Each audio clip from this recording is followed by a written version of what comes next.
இந்த வளாகம் வந்து ஆர்ப்பாட்டத்திற்கான வளாகம் கிடையாது. பிஎஃப் இருக்குது, ஹெல்த் இன்சூரன்ஸ் இருக்குது, அதே போல் அவருடைய குழந்தைகள் கல்வி ஊக்கத்தொகை இருக்குது, அதே போல் போனஸ் இருக்குது, பண்டிகை காலங்களில் வந்து சிறப்பு பரிசுகள் இருக்குது. பெர்மிஷன் வாங்கிட்டு ஆர்ப்பாட்டம் நடத்துறதுக்கு சென்னை மாநகராட்சியில் சில பகுதிகள் இருக்குது. ஸோ பணியாளர்களுக்கு வந்து பணி பாதுகாப்பு தான் முக்கியமாக வந்து அவங்க வைத்திருக்கக்கூடிய கோரிக்கை. மேடம், ஆல்ரெடி 11 ஜோனில் நம்ம ப்ரைவேட் கொடுத்துட்டோம். இந்த பர்டிகுலராக 2 ஜோனில் ப்ரைவேட்டை விளக்குறதுக்காக மாநகராட்சி ஏன் இன்னும் முடிவெடுக்க மாட்டாங்க? ஏன்னா 13 நாளாக வெயில் மழைன்னு போராட்டம் பண்ணிட்டு இருக்காங்க. இந்த 2 ஜோனுக்கு மட்டும் ஏன் மாநகராட்சி இல்லை, மாநகராட்சி சார்பாக வந்து பல்வேறு கட்டத்தில் வந்து பேச்சுவார்த்தைகள் வந்து அவங்களுக்கு தரப்பில் நடத்தியிருக்கோம். கிட்டத்தட்ட ஒரு இரவு நைட்டு 1 மணி 2 மணி வரலாம் கூட பேச்சுவார்த்தை வந்து மாநகராட்சி சார்பாகவும் அவங்க சார்பாகவும் நடத்தியிருக்கிறோம். ஸோ பணியாளர்களுக்கு வந்து பணி பாதுகாப்பு தான் முக்கியமாக வந்து அவங்க வைத்திருக்கக்கூடிய கோரிக்கை. அதை மாநகராட்சி சார்பாக வந்து முற்றிலுமாக அந்த பணி பாதுகாப்பு வழங்கப்படும் அப்படின்றத தெரிவித்துக்கிறேன். அது மட்டும் இல்லாத இதற்கு முன்னாடி இருந்த தூய்மை பணியாளர்களுக்கு இந்த நிறுவனத்தில் சேருவது மூலயமா பல்வேறு வகையில் வந்து அவர்களுக்கு இருக்கிறது. இப்போ பிஎஃப் இருக்குது, ஹெல்த் இன்சூரன்ஸ் இருக்குது, அதே போல் அவருடைய குழந்தைகள் கல்வி ஊக்கத்தொகை இருக்குது, அதே போல் போனஸ் இருக்குது, பண்டிகை காலங்களில் வந்து சிறப்பு பரிசுகள் இருக்குது. இந்த மாதிரி பல்வேறு வகையில் வந்து அவர்களுக்கு பெனிஃபிட்ஸ் அதிகமாக இருக்கக்கூடிய வகையில் தான் நம்ம வந்து செயல்பட்டு வருகிறது தெரிவித்துக்கிறோம்.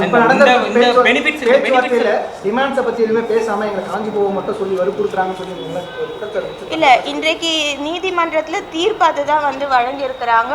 ஆர்ப்பாட்டம் நடக்கிறது அப்படின்னாலே ரூல்ஸ் வந்து சில திங்ஸ் க்ரைட்டீரியா இருக்குது. ரூல்ஸ் ஃபாலோ பண்ணி தான் எந்த ஒரு பகுதியிலுமே ஆர்ப்பாட்டம் மேற்கொள்வார்கள்.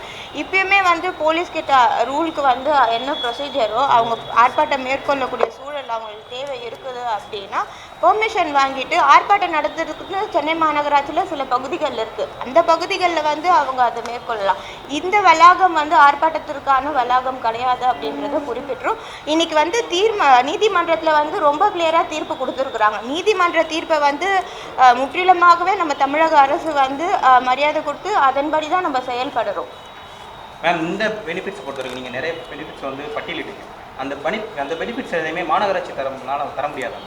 இல்லை, இதற்கு முன்னே வந்து இந்த பெனிஃபிட்ஸில் ஒரு சில கேட்டகரி தான் வந்து அந்த தூய்மை பணியாளர்கள் வழங்கப்பட்டிருந்து. இன்றைக்கு வந்து ஒரு ஸ்ட்ரக்சர்டாக ஒரு ஆர்கனைஸ்டாக வந்து அவங்களுக்கு கம்ப்ளீட்டாக வந்து சேஃபாக இருக்கக்கூடிய ஒரு ஒர்க் ஸ்ட்ரக்சர் தான் நம்ம கொடுக்குறோம். ஸோ அதனால் தூய்மை பணியாளர்கள் வந்து நம்பிக்கையாக மாநகராட்சியில் வரலாம். அதே போல் என்றுமே வந்து மாநகராட்சி தூய்மை பணியாளர்களின் கோரிக்கைகளோ அவர்கள் எழுப்பக்கூடிய குரலை கேட்க நம்ம மாநகராட்சி தயாராக இருக்கிறது. அவங்க தரப்புலேருந்து சொல்லும் போது எல்லாமே குறிப்பிட்டு சொல்கிறாங்க. நிறைய பேர் அரசு அதிகாரிகளுக்கு வந்து எல்லா பெனிஃபிட்ஸையும் அரசால கொடுக்க முடியுது, தூய்மை பணியாளர்கள் மட்டும் எந்த பெனிஃபிட்ஸையும் அரசால கொடுக்க முடியாது. பெனிஃபிட்ஸ் தான் நான் இப்போ இத்தனை பெனிஃபிட்ஸ் வந்து குறிப்பிட்டு தனியார்ட்ட விட்டு தான் அதுதான் நான் குறிப்பிட்டு தெரிவித்திருந்தேன். இன்னைக்கு தனியார் மூலமா நம்ம எடுக்கக்கூடியதுனால பல்வேறு வகையில் வந்து அந்த பெனிஃபிட்ஸ் எல்லாமே இருக்கு. ஸோ நம்ம மாநகராட்சியோட ஒப்பந்த அடிப்படையில் தான் வந்து இதை நம்ம பணிகள் மேற்கொள்கிறோமே தவிர அட்லாஸ்ட் ஓனர்ஷிப் மாநகராட்சிக்குள்ள தான் இருக்கும். ராம்கிக்கு வந்து குறிப்பிட்ட காலங்கள் ஒப்பந்தம் பண்ணுறோம். அதுக்கப்புறம் தேவைன்னா அதை எக்ஸ்டெண்ட் பண்ணி தான் நம்ம பணிகள் வந்து மேற்கொள்வோம். இல்லை, நெகோசியேஷன் டாக் ஃபெயிலியர் நீங்கள் எடுக்க முடியாது. இன்றைக்கு 2 வகையில் வந்து வழக்கு மேற்கொள்ளப்பட்டிருக்குது. மாநகராட்சி சார்பாகவும் சரி அவங்க சார்பாகவும் 2 வகையில் வழக்கு ஏற்பட்டிருக்கு. அதில் ஒரு வழக்குக்கு வந்து இன்னைக்கு தீர்ப்பு பில் போனவங்களுக்கு வந்து இன்னைக்கு தீர்ப்பு வந்திருக்கு.